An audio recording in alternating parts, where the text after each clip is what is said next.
Ghost camping, is it a problem where you are? Starting to become a problem here. When I say here, I mean in my hometown of Kahuna.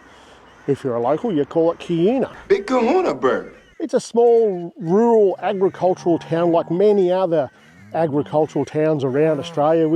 It's primarily a dairy farming country. Here you don't really need to have a calendar as such because you know when public holidays are coming because everyone's phone reception all through the town just dies.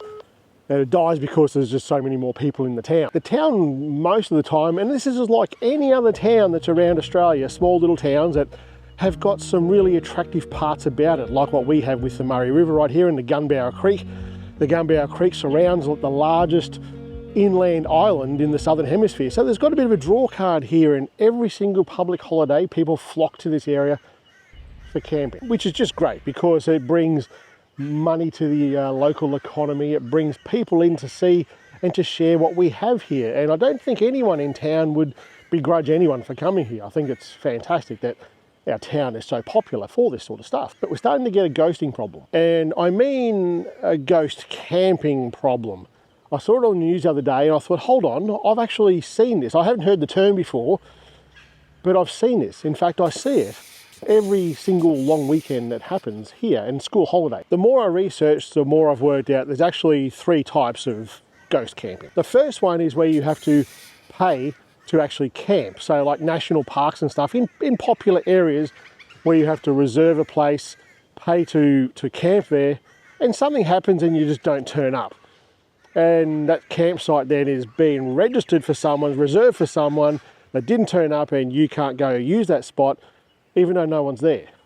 That's one type of ghost camp. And for that sort of ghost camping, I think there's always exceptions to that. I get when you reserve a spot and you get crook and you can't go or something like that happens. That's here nor there. I don't think, you tell me, if that's a big problem where you camp. The second type of ghost camping is where there might be, say, 10 spots right here and you want to camp alone. So you book out the entire lot, pay for the lot and take one spot.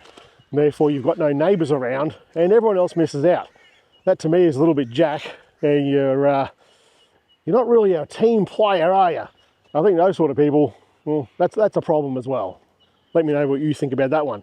That's not what we have here. We don't pay for camping here. Everywhere here, even the national parks that are part of the forest where I am, you don't pay to camp here. It's all free camping. What we have here is the third type of ghost camping, and that is when people rock up, set up their camp, and then piss off again, just so they've got the spot reserved. We're actually from the Gold Coast before we moved down to here, and where we lived on the Gold Coast, there was a great big park park to take your dogs for a walk, kids can play in the water, all that sort of stuff, and there was probably like 10 to 15 little picnic areas.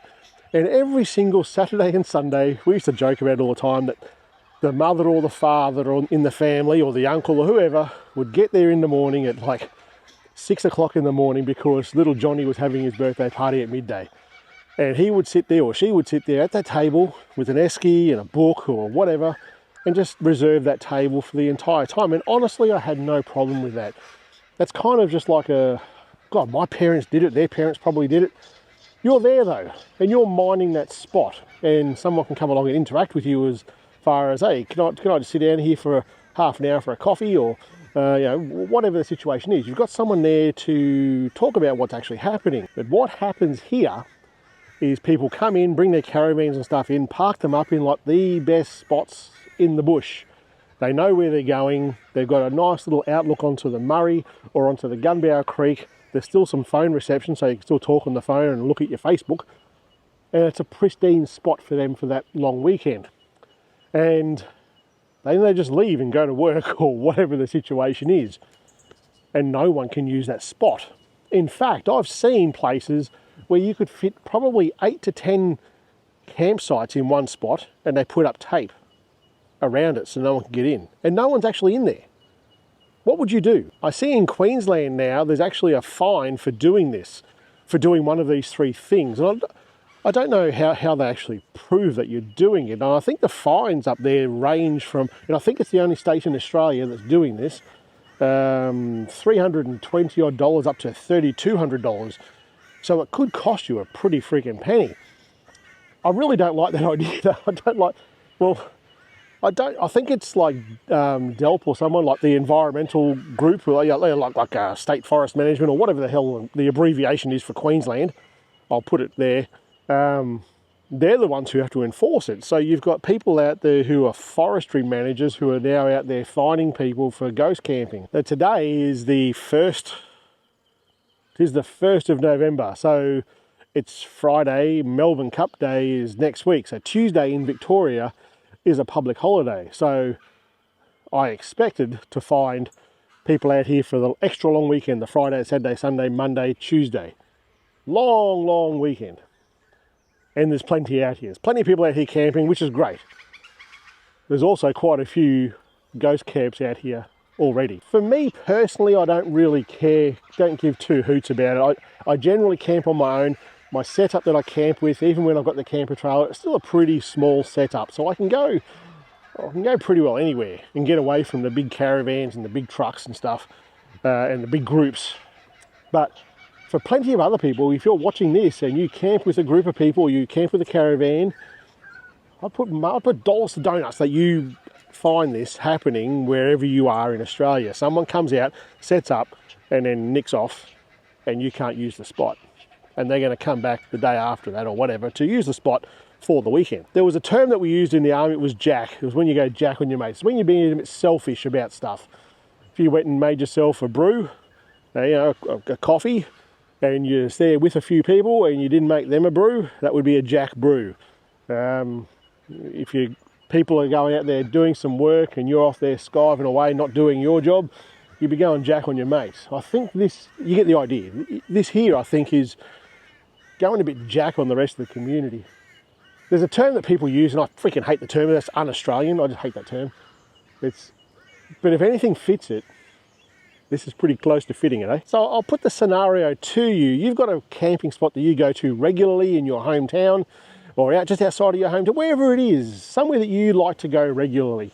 And you get there, and there's a camp set up, and there's not a soul in sight. And you go back the next day, and there's still not a soul in sight. They've set up a ghost camp there. There's no chairs and tables and stuff out. There's just a caravan sitting there or a tent sitting there. Nothing is out to be taken, so you can't just, no one can like pilfer it from them. It's absolutely someone who is set up to reserve that spot. I've seen different comments on the internet about, people come across a campsite that's unattended. It's clearly just set up to reserve the spot because there's nothing of value there besides a tent or something like that. And people go, I'll just pick up their rubbish for them, I'll score myself a tent. I'm not condoning that. I'm just curious as to how do you handle it? For me, it's a big wide open bush here. At this time of year, it's getting warm. It's cooler in the morning, as you can tell, but it certainly gets warm through the day. So it's not exactly a pristine time of year to go, but in Easter time here, where I'm standing here, there would be 5 or 6 caravans behind me here because of where I am. It's just out here on the Murray. And believe you me, this place gets incredibly busy at that time of year. Easter is crazy busy. So how do you deal with it? Is it a problem or is it not a problem? In Queensland, they're the first state to actually start penalising people for this.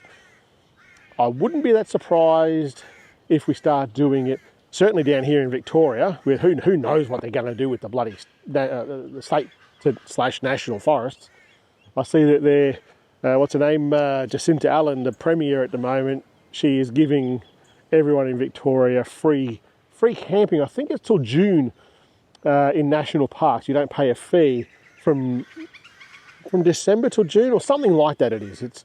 And I can't help but think the cynic in me says you're giving us something for free just so that you're not going to cop too much of a backlash when you handle this stuff off to the state forest back to a national forest. Anyway, let me know what you think about ghost camping. I'll see you guys next one.